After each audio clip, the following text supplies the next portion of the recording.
सभामुख महोदय, धेरै दिनदेखि हामीले प्रधानमन्त्रीज्यूको उपस्थिति माग गर्दै आइरहेका छौँ। नियम 15 को 2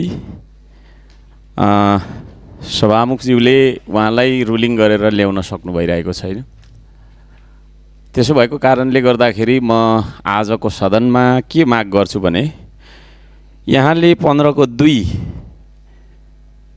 अनुसार प्रधानमन्त्रीज्यूलाई सदनमा जवाफदेही बनाएर ल्याउन सक्नुहुन्न भने नियमावलीको 31 को 1 लागू गरेर मलाई यो सदनबाट निष्कासन गरेर यहाँहरूले यो सदनको गरिमा बढाइदिन हुन म अनुरोध गर्दछु।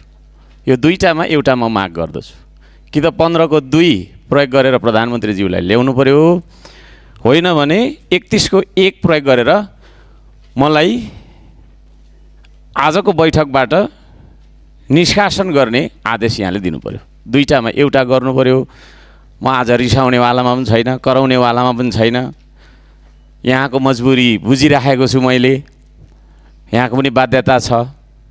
तर यो सदनको गरिमा यसरी कायम हुन सक्दैन।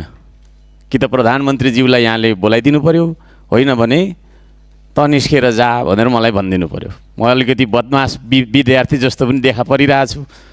सबैजना हाँसी पनि राख्नु भएको छ।